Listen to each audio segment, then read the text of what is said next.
chers élèves, un autre type d'exercice qui est très simple, que vous avez déjà travaillé en première année de collège et aussi pendant le tronc commun l'année dernière. Donnez 2 exemples de milieux naturels et citez 3 êtres vivants pour chacun des milieux. Qu'est-ce que je peux? J'ai pris comme exemple la forêt, c'est un milieu forestier. Qu'est-ce qu'on trouve dedans? Les arbres, les animaux, les oiseaux. Et j'ai trouvé aussi un milieu qui est le lac, un milieu lacustre, qui est composé des algues, du plancton et du poisson. Mes chers élèves, le mot plancton, البلانكتون هما كائنات مجهرية, des micro-organismes qu'on voit pas à l'œil nu, qui vivent dans la mer, dans les fleuves. À savoir, il y en a 2 types, le phytoplancton, البلانكتون النباتي, et le zooplancton, البلانكتون الحيواني. Le deuxième exercice aussi, c'est très facile. Complétez le tableau suivant par les mots suivants. Arbre, roche, air, animaux, herbe, humidité, eau, température, insectes, dioxygène et lumière. Vous savez déjà la réponse, c'est très facile. Ce sont les composantes d'un milieu naturel.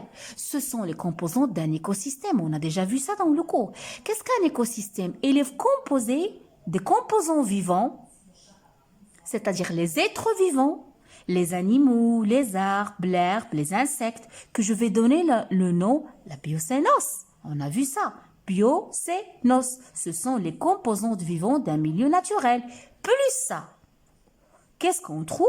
Des composantes non vivantes, des composantes physiques, que je vais donner le nom biotope.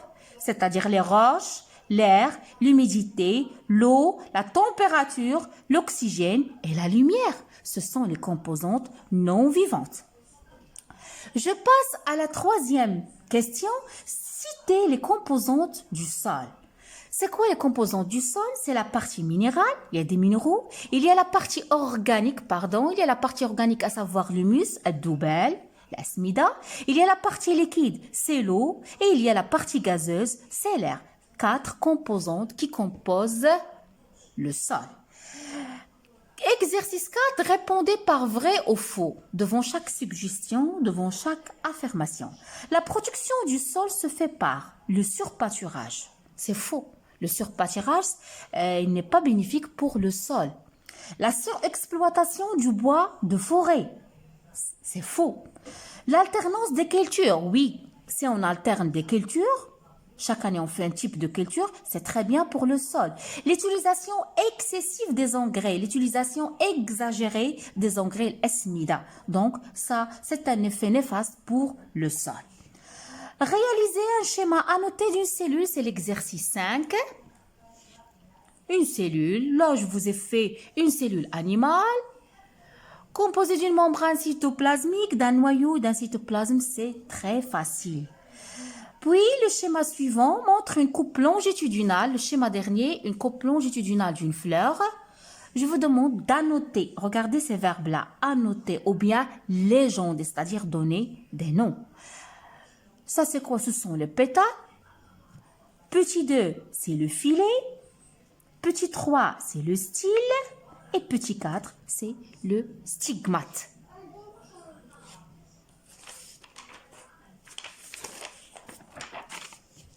Je passe à un autre exercice. Cochez la bonne réponse. Cochez la bonne réponse. Le cycle de développement d'une plante, il est caractérisé par graines, plante adulte, plante jeune. C'est faux. Graines, plante jeune, plante adulte. Qu'est-ce que vous voyez? C'est la réponse la meilleure. Juste. Plante jeune, graine, plante adulte, c'est faux. Plante adulte, plante jeune et graine, c'est faux. L'exercice 8, qu'est-ce qu'il représente? Les relations alimentaires dans la forêt. Comme vous voyez, des êtres vivants, des animaux, des végétaux, des oiseaux, des insectes. Et vous voyez, qu'est-ce que vous regardez? Il y a des flèches. Ça signifie quoi ces flèches-là? Qui figurent sur le schéma. Ça signifie qu'il y a des relations alimentaires, il y a des relations trophiques. Par exemple, le type de relation trophique ici, c'est la prédation, al-iftiras. Ce sont des chaînes alimentaires, سلاسل غذائية. La Question B. Donnez une chaîne alimentaire composée de 4 maillons de ce milieu. C'est très simple. Je choisis la feuille. Regardez, une feuille qui est mangée par la chenille. La chenille, elle est mangée par le mésange. Et le mésange, elle est mangée par le martre. Ça, c'est une chaîne alimentaire. Un exercice d'analyse que je préfère que vous devez exercer. Le schéma suivant montre le résultat d'une culture des graines de maïs dans le milieu A et B. Trouvez la différence entre les conditions de milieu A et B. Ça, c'est une question qui nécessite de l'observation. Un bon scientifique, il doit être un bon observateur. Donc, A et B. Quelle est la différence? Si vous regardez très bien, dans le milieu de culture, pour A, on a mis l'eau distillée, le CO2 et la lumière. Et pour B, on a mis l'eau, les sels minéraux, le CO2 et la lumière. Donc, la différence, c'est quoi? C'est la présence des sels minéraux pour la culture B et son absence pour la culture A. Donc, ça, c'est la différence. Question B, décrire le résultat de l'expérience. Que peut-on déduire? Regardez très bien ici. Ce sont deux questions. On va décrire la description. On va décrire le résultat. On observe le résultat. On essaie de le décrire avec une phrase très simple. Puis, on va donner une déduction. Ça veut dire une conclusion. Qu'est-ce que vous observez? Donc, c'est facile. Pour le milieu B, où les conditions sont réunies, il y a l'eau, il y a les sels minéraux, il y a le CO2, il y a la lumière, qu'est-ce qu'on observe? Une croissance remarquable, une croissance totale, c'est-à-dire on a une plante adulte. Tandis que pour le milieu A, où on a le CO2, la lumière et l'eau distillée, la croissance des plantes n'est pas remarquable, il est un petit peu faible si on la compare à la culture B. Ça, c'est la description. Donc, qu'est-ce qu'on peut conclure? Quelle est la conclusion, mes chers élèves, qu'on peut représenter ici? C'est très simple. On peut déduire.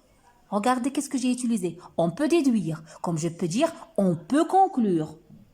L'importance des sels minéraux dans le développement, dans la croissance des végétaux. Sans oublier aussi l'eau, le CO2 et la lumière.